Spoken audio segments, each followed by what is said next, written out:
حضرت عبداللہ ابن عباس رضی اللہ تعالیٰ عنہما آپ فرماتے ہیں کہ دو چیزیں رب رحمان کی طرف سے ہوتی ہیں اور دو چیزیں لعین شیطان کی طرف سے ہوتی ہیں.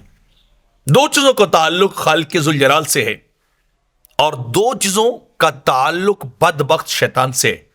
اور ان باتوں کو سمجھانے کے لیے آپ نے قرآن کی ایک آیت پڑھی کہ اللہ رب العزت ارشاد فرماتا ہے الشیطان یعدکم الفقر ویأمرکم بالفحشاء، کہ شیطان تمہیں غربت سے ڈراتا ہے، مال و دولت کی کمی سے تمہیں ڈراتا ہے. جب انسان اللہ کے راستے میں مال خرچ کرتا ہے، اللہ کی محبت میں اپنا مال دیتا ہے، اللہ کے راستے میں فقیروں کو، مسکینوں کو، غریبوں کو، بیواؤں کو، پسے ہوئے لوگوں کو، حاجت مندوں کو جب مال دیتا ہے تو ابلیس کیا کرتا ہے؟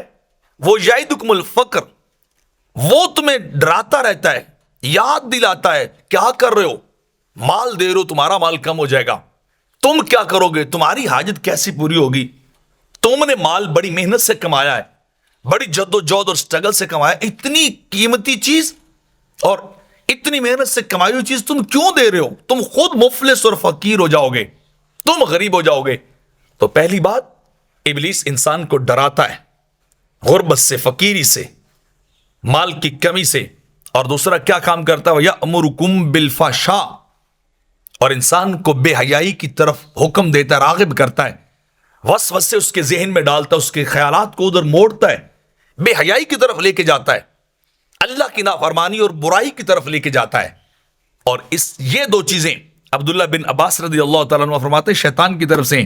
اور اب رحمان کا تعارف کروا رہے ہیں اس کے الفاظ میں، یعنی قرآن کے لفظوں میں. آپ آیت پڑھیں واللہ یعدکم مغفرہ منہ وفضلا، اللہ تمہیں بخشنا چاہتا ہے، اللہ تم پہ رحمت اور کرم کرنا چاہتا ہے، اللہ تمہارے گناہوں کو معاف کرنا چاہتا ہے. اللہ اپنے بندوں پہ بڑا رحیم ہے، بڑا رحمان ہے کہ وہ ان کی غلطیوں کو معاف کر دیتا ہے. تو اللہ تمہیں بخشنا چاہتا ہے، مغفرت دینا چاہتا ہے تمہیں. اور اگلی بات وفضلا، اور اپنا فضل بھی دینا چاہتا ہے، اپنا فضل تمہیں عطا کرنا چاہتا ہے. اور فرمایا واللہ واسع علیم، اللہ بڑی وسعت والا اور سب کچھ جاننے والا ہے. یعنی اللہ کے ہاں رزق کی کمی نہیں، تم اس کے راستے میں رزق کو دو گے تو وہ تمہیں اور دے گا، وہ تمہیں اور دیتا جائے گا. وہ تمہیں دینا چاہتا ہے رزق بھی، اپنا فضل بھی دینا چاہتا ہے، اپنی رحمت بھی دینا چاہتا ہے، اپنی مغفرت بھی تمہیں عطا کرنا چاہتا ہے، وہ سب کچھ تمہیں دینا چاہتا ہے اللہ رب العزت. اور اس کے علم میں سب کچھ ہے کہ کون کیا کر رہا ہے، کون کیسے جو کر رہا ہے، تو وہ سب کچھ جانتا ہے. تو دو چیزیں شیطان کی طرف سے، دو چیزیں رب رحمان کی طرف سے ہوتی ہیں.